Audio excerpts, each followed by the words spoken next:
and gentlemen. Welcome to the 7-Figure Fashion Business Podcast, where we talk about the fashion industry and how to get your fashion business to 7 figures. From manufacturing strategies, cut and sew designers, to fashion hot topics and the latest fashion trends, I'm your host, Monica Monique. And I'm your host, XYZ. And let's jump into today's episode. Hello. Hey guys. Long pause. What is up? I know y'all missed the kid. You know they miss the kid. They missed the energy. We are back with another episode. And this one is all about retail. How the retail world is changing in 2025. I feel like the retail world is always changing.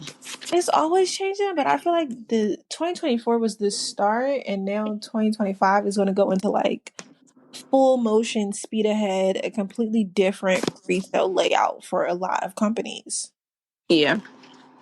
I think companies are putting their foot on the gas to pivot into new strategies because what worked in the past is not working right now. Oh, yeah. A lot of companies are going out of business. A lot of companies are closing hundreds of their stores. And I think they are trying to think fast what they can do to save. To save it, yeah. Mm-hmm. So let's start off with returns. Say goodbye to free returns. This was a post from Retail Boss, which was highlighting some content, I believe, from Good Morning America. Let me see here. Yeah, so basically saying goodbye to free returns. It says 40% of retailers charged return fees in 2024 and up from 31% in 2022, and it's projected to become the new normal in 2025. So basically, to deter excessive returns, some retailers, including H&M, Zara, Saks Fifth Ave, Wayfair, Macy's, Amazon, and more, are now charging you to return things. They're basically saying like it's too hard to keep up with the free returns. You know, they do have to staff their company to manage all the returns. I know when you watch all those hauls on YouTube and other platforms where people are buying all these clothes just to try on, they're earning a lot of it. They're what? Returning a lot of it. And getting 100% of the money back. Yeah. I think people buy stuff, wear it, and return it. Like that just been like the scam for like life. Like Really? yeah. People do it all the time, especially at Sex Fifth. Yeah. And I know Neiman Marcus, I believe, in Nordstrom's, is also free returns. Up to 6 months, you can do a free return. That's why I prefer buying from them. I almost never return anything because I try on my clothes before I buy them. So I only buy clothes that I like, the way it fits on me and looks on me. I know a lot of people don't like trying on clothes in the store, or they feel like they don't have time. So that's how they end up with a lot of returns. But me, I never usually return, but if I do, if I'm buying from Nordstrom or Neiman Marcus, I know I can return for free. And now it looks like in 2025, you can't. Yeah. Also, one time this girl, she worked at Sex, and she was just telling the story about how, like, she seen your favorite, like, celebrity or your favorite Instagram model come buy something from Sex, like, get a whole outfit, they'll wear it, she'll see it online, then they'll come return it. And she was like, that is really a thing. Like, you'd be surprised how many people do it. So I think that it's going to be people are going to feel some type of way that you have to pay the return, but also like people will be like a little bit more hesitant before they want to buy something and return it. It says that more than $743 billion worth of merchandise was returned in 2023. That's Mm. crazy. That's Mm-hmm. easy. It says merchants and brands are prioritizing efforts to minimize losses from returns, particularly those that are fraudulent. So again, like you said, like some people, this is their thing to buy stuff with the intention of returning it. So in order to eliminate that, then you got to pay for returns. Now, keep in mind, if these fees are $5, $10, even at most $20, but the item that you're returning was 200 or 500, it's still a Mm-hmm. win. Right. It's still a win. You basically just rented it for $5. I'm not saying do that. 100% don't. At my store, it's no returns. It's only exchange. I've always Yeah. been that way, but mostly because I'm a small business. Can't nobody afford for you to be playing in my face. Right. But yeah, these But big box stores. online, I could understand online because you don't have a storefront Mm-hmm. for me to try it on. Mm-hmm. So if I order it online and it don't fit, like, then of course let me return it or exchange it for free. Right. I do get the online view of that. Yeah, because you're right. But still, I think they're starting to manage themselves like smaller retailers because while they used to have all this excess of money to be able to afford returns and still be able to make millions and billions of dollars in their retail businesses online, with the way business is changing, fashion companies are not making as much as they used to, and now they Mm-hmm. can't afford for you to be returning everything all the time. Mm-hmm. I think it's good. You think it's good? As a business owner, I think it's good I because think it's good too. I think that people do be playing. Mm-hmm. They are wearing the clothes and returning them or using it for content and then returning it. And I think that's not fair for a lot of businesses to have to suffer for you to Mm-hmm. content or for you to wear an item and return it. And I don't think that's cleanliness either, because then some of those items might just be wasted because you got an armpit stain and then you returned it. And now that goes to a landfill in Ghana, polluting another country's water system Yep. because you was playing. Because you're just playing. As a customer, I don't care, honestly, because I do returns. I try on all my things before I buy them. I also don't traditionally buy things online though. And if I did, I probably still wouldn't return it. If it didn't fit, I would just tailor it. So I'm a special case. Right. Special case. Yeah. Same with me. I'll just tailor it. I do not care. If they don't got a size small, I'll buy a size large. Right. I do not care. So if it don't fit, or I'll just put it right on Poshmark. Poshmark been my thing. Mm, So, or Facebook Marketplace or OfferUp. yeah. Like a hustle is a hustle. Another retail industry or company that is changing is Saks Fifth Ave. So I think we mentioned this before, where they have partnered or been bought out by Neiman Marcus and Bergdorf Goodman. So now the company that owns Saks Fifth Ave is merging with Neiman Marcus and Bergdorf Goodman, and the owner actually just went into his plan for managing their vendors, their designers, and their post merger strategy. So here's what it says. After 2 months, and by the way, this was an article on WWD. So it says after 2 months since the Saks Fifth Ave global merger, their CEO, Mark Metrick, finally shed light on the retailer's business strategy in an interview with WWD. It says this is the first time that Metric has provided details on how Saks Fifth plans to move forward with new business. He mentioned that they have a strained relationship with their vendors. Basically, apparently, Saks Fifth Ave has not paid their vendors, wholesale fashion designers, accessory designers, all of the people that have their inventory in Saks Fifth, they haven't paid them in over a year for the merchandise that Oh wow, why? they have in the stores because they went bankrupt. So Oh all wow. these designers that put their hopes and dreams into having their collection at Saks Fifth Ave, actually still have not been paid for the items that sold in Saks Fifth Ave. Oh wow. Crazy. So What is going on with retail? exactly. So it says the biggest announcement that Saks has officially notified vendors of a new payment schedule starting on March 1st of this year, 2025. Payments now will be made 90 days after the inventory is received. So say you sent a collection to Saks Fifth Ave on January 1st. You're not going to be paid until 90 days after that for the collection you sent 3 months ago. That's their new plan. In addition to that, all past due balances will be paid in a 12-month installment fee beginning July of 2025. So, say you sent them your collection in 2022, and your collection at this point has now sold completely through, and you have not made any money off of the collection that you sent to them.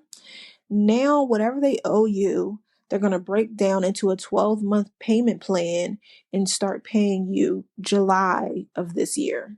So, Wow. I guess that means that due to the merger of them with Neiman Marcus and Bergdorf Goodman, they now have the money they need to pay their old designers and vendors from years past. And they're hoping that this will give them a positive relationship moving forward with these vendors. But if I was one of those vendors, I wouldn't work with them again. Really? Yeah, I don't know. Like, how do you know that them not paying them in 2022 was not the reason that their business didn't succeed, or why a designer didn't become homeless, or why somebody didn't lose out on or getting evicted from Mm-hmm. their apartment? Imagine you spent your last 50K creating a collection that was going to Saks Fifth Ave, and then Saks Fifth Ave never paid you. Yeah. Like, that would just leave a bad taste in my mouth. However, Yeah. it says in the article that this update comes as a relief to many vendors who have reportedly gone over a year without payment, which forced them to halt shipments to Saks Fifth Ave altogether and left Saks Fifth Ave with limited merchandise for their stores. While Metric declined to disclose exactly how much Saks Fifth Ave owes, rumors suggest that the figure is in the hundreds of millions that they owe past vendors. Mm. It says, despite these financial hurdles, Metric remains optimistic. He says in the article, I hope every one of our partners is able to put the last 18 months behind them. He Oh said, I'm wow. very sympathetic to where sex has been, but at the same time, not one brand partner of ours is losing money with our company. Not one. I think that secondary statement is cap. Right. Because how can you say you haven't paid your vendors in over 18 months and also say, oh, but they're not losing money with our company? They lost the money that you haven't paid them. Yeah. Up until you pay them, yeah, they've been losing money because you haven't paid them. Yeah. It says beyond vendor payments, Saks is setting its sights on an AI driven personalization with backing from Salesforce and Amazon. So Metric hinted that Saks will soon have a presence on Amazon, promising a unique and exciting experience. However, details on what that will be remains under wraps. And it says that in another major shift, Saks is actually tightening its brand portfolio. So right now, the company works with over 3,000 brands, but it's going to shrink that by 25%. So Mm-hmm. a quote says, we can't have that many brands and be a great partner to each one, and vice versa. So they're wanting to lower the amount of brands that they work with. Honestly, I think they won't have to lower it because nobody's going to want to work with you again. Mm-hmm. I think that is also cap. You're saying, oh yeah, we're gonna limit the amount of brands we work with by 25% so that we can be more strategic and being a better partner to the people we work with. However, I doubt that the 3,000 brands that worked with you in the past 18 months that you haven't paid yet even want to work with you. Mm-hmm. So I feel like it's almost like he's trying to twist it to say, oh, yeah, we're shrinking it. But no, they don't want to work with you again. Lastly, it says with a clearer financial strategy and more focused approach to brand partnership, Saks seems to be stabilizing. But the big question still remains: how will Saks continue to excite customers and bring them back into stores? Yeah, I don't know. Have you been to Saks? I haven't actually. Have you? No, not in years. Yeah. I feel Not like when I went in there, it's stuff that I seen that I like in there. when was the last time you went? I went to it was my birthday, so Oh, a year okay. ago, 2 years ago, maybe. I Mm-mm. went to look for a birthday outfit. Oh, okay. To look for a birthday outfit. Yeah, I haven't been there since pre-pandemic. Really? I've actually sent people there though. I've sent people there for prom to look for shoes, Yeah. look for certain designer shoes that they couldn't find in other places, and I was like, "Oh, try Saks, try Saks." But I personally have not been there in a long time. I feel like during the pandemic, that's when everybody was there. Like it was like a long line outside of Saks. Because everybody had extra money. Yeah, that's I feel like that's when I really heard about Saks a lot, and then when I went there, like it still was really crowded when I went. It's Skims. Oh no, that's Neiman Marcus. Skims is in Neiman Marcus. Yeah, but now that they're partnered with Saks, they'll probably be in there too. Yeah. It also there's another thing that says that with this partnership of Neiman Marcus and Saks, their affiliation with Amazon is going to bring Amazon closer to having luxury goods on Amazon. Um, Mm. Amazon apparently has always been trying to get into luxury fashion, but now with this partnership, it will be using the brands that are in Saks and Neiman Marcus to offer those brands on Amazon. Do you think this will work? I think so. I feel like I already see like stuff. I already see luxury brands on Amazon already. Mm-hmm. I think it'll work just because Amazon is so convenient and people wait last minute. People wait last minute to look for something to wear anyways. So people already buy retail from Amazon. Like that's like one of the oldest, not oldest trick in the book, but that's one of the tricks in the books to order your outfit on Amazon. So yeah, I think it'll work. I think it'll be really good. So in the comment section, somebody commented, buying luxury on Amazon is the antithesis of fashion. Where is the service? Where is the experience? Everything has just become a transaction for hyper consumption. This is gross. What? Honestly, agree. Agree. I feel like Amazon luxury and Amazon do not go together. Not for me. Really? Yeah, I can't. I don't. I want a luxury experience. To me, Amazon gives high volume, high quantity, but low quality. I'm not going Really? to order a Louis Vuitton bag off Amazon.com. That is crazy to me. Really? Yeah, I want to go in store. The convenience. People order online though. No, yeah, and even ordering from a luxury website is a better experience than ordering off of Amazon.com. I want to see the full Louis Vuitton collection. I want to see their advertising. I want to see their photo shoots. I want to see how to pair this bag with the perfect shoe from the same spring summer collection. I don't want to see it next to my Dyson vacuum cleaner purchase or my garment bags or my laundry detergent.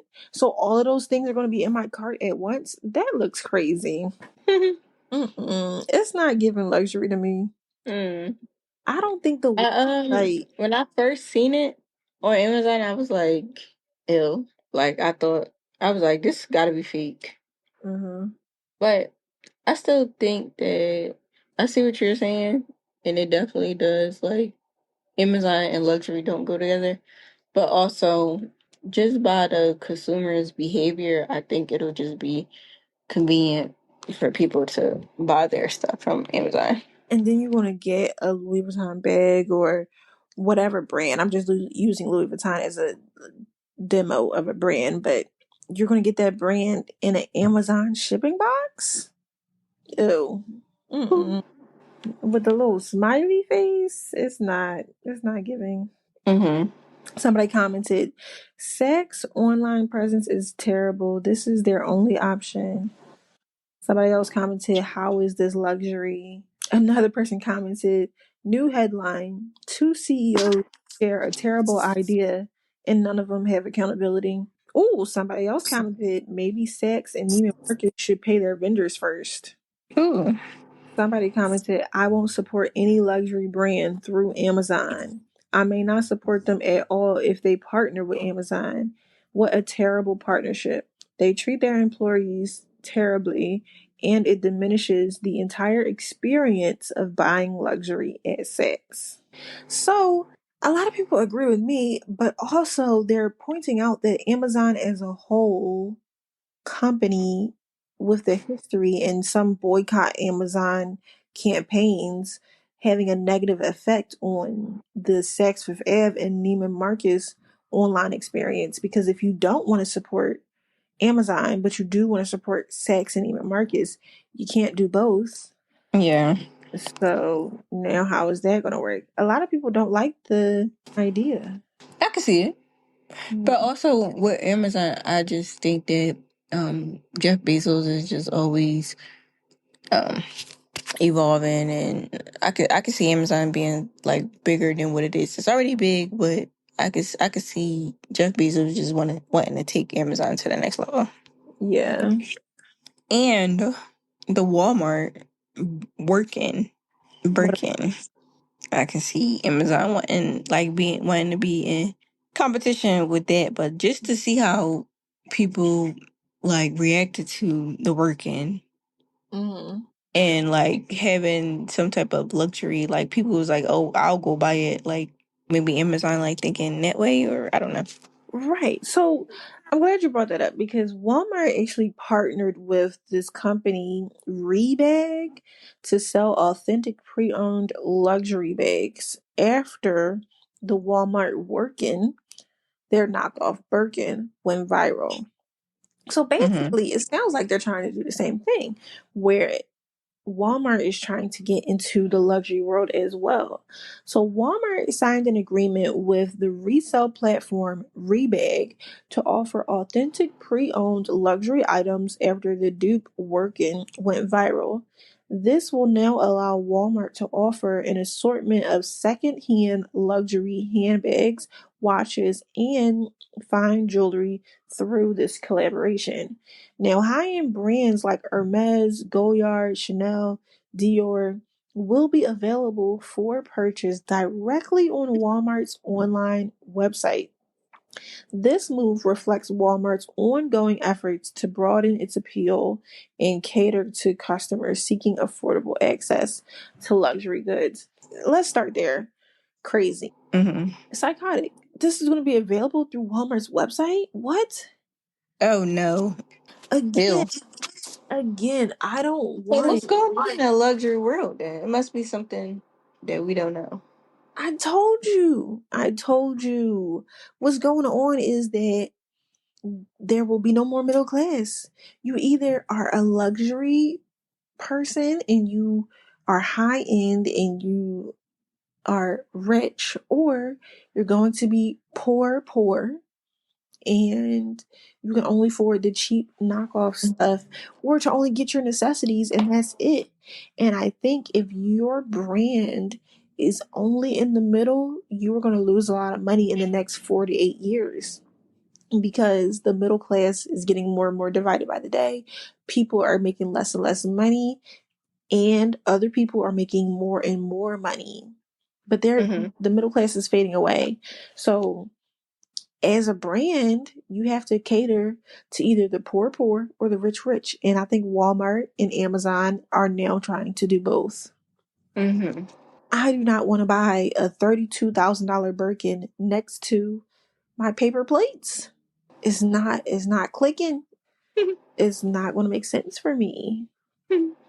I'm looking at this website. I'm here for it for Amazon, but I'm not here for it with Walmart. Mm-mm. I'm not feeling it with Walmart. Well, it looks like on Walmart they have pre-owned luxury goods where it's a vintage or it's reselling authentic luxury girl goods versus Amazon is new Mm. unused luxury goods. Yeah. The preview So of this the would. website has this Hermes Birkin for $32,000. I don't even like it. Mm-hmm. Mm-mm. So look, this is what I'm thinking. This is what I'm thinking. Hear me out. Mm-hmm. So retail is dying down. We're in the retail world. Where are people shopping? They're shopping at Amazon. They're Mm-hmm. shopping at Walmart. Amazon has longevity. Walmart has longevity. So I think that luxury brands are going with the stores that's not closing down. Okay, I hear that, So but is the like person you can who's trust walking? that your Walmart gonna be there. So they like shoot, Walmart don't go out of business, so I'm gonna put my stuff in Walmart. But the price is different. To me, the customer that's walking in Walmart is not looking to spend 32K on a purse. But they have so it won't be like a different section. I'm sure it'll be a different section, but it's in the same store. I'm just saying that your customer is not in Walmart. Yeah. I just don't think it's smart. I wouldn't even want to be affiliated with Walmart if I was Hermes. I mean, I get these are pre-owned bags, but still Yeah. 32K for a purse that you can find at Walmart is a no. Yeah. It doesn't make sense. Yeah. It says in the article says in September the retailer launched a dedicated resale website called Resold, enabling third-party sellers to list items ranging from laptops to watches. Notably, Walmart made headlines recently when the dupe of the Hermes Birkin was sold for $78 on its website. The listing quickly went viral, selling out before it was removed. So by partnering with Rebag, Walmart is expanding its resale initiative into the luxury goods category. Now, Rebag will instantly add tens of thousands of product options to Walmart's fashion resale collection, creating a one-stop destination for shoppers to discover luxury goods. Mm-hmm. I still don't get it. According to Walmart, they attract 145 million shoppers to their stores and website every week. For Rebag, this collaboration opens the door to a new customer base, particularly in rural areas where awareness of luxury resale items may be limited. So, with this new partnership, would you consider purchasing a luxury bag from Walmart's online marketplace? Mm-hmm. If it's only going to be online, okay, I don't know. I just don't know. Because it's trusted with the It, authentication. do I trust Walmart to know the difference between a real and a fake Hermes, knowing that they just sold the fake one? It's partnered with that business though. Right. The real. So That's true. I just I just think I think it gotta do everything with Walmart being a really big retail store that don't go out of business. right. Right. That's true. And like they said, they attract 145 million visitors with their in-store and online presence every week. People go there for birthday shopping, Christmas shopping. So maybe they trying to make it like a one stop shop. Right. And I mean, I guess when you think about it, out of 145 million, there got to be at least a quarter of a million people that are financially able to buy that 32K, vintage Hermes bag. There got to be a certain amount of people that can afford it and find it there. If you're just going by the numbers, you're showing the bags to millions more people, so they have a higher chance of being sold by that connection, I guess. Yeah. I just still don't like it. I don't think. Nobody's gonna like it at first, Yeah. but what if it turned out to be a great, brilliant idea? Let's get back into the comment section. It says people who want secondhand luxury are not going to use Walmart as their go-to site. Just Yes, they will. somebody else said, no, they cut too many corners. I don't see them investing in skilled authenticators to properly vet the items. You can't even find a cashier to check you out at Walmart. Mm-mm. I don't think that has anything to do with that though. Mm-hmm. Oh, somebody replied to the comment and they said Rebag will be doing all the authentication. However, I don't know much about the company personally, but they replied to basically them saying what I said, like, I don't trust Walmart to authenticate it properly. But they commented basically what you said, which was Walmart not going to be doing the authentication. Rebag will be doing the authentication. Mm-hmm. Somebody else commented, hey, where did you get Chanel bag? And somebody replied, oh, Walmart. Sounds crazy. And that does sound crazy. If I ask you where you got your Chanel bag and you say Walmart, I'm walking away from you. I'm walking Well, away. why would you ask where you got your Chanel bag from? I just assumed you got it from Chanel. Right, that's true, that's true. Um Somebody said why not? We buy everything else from them. Yeah. Yeah, so I guess, it's 50-50.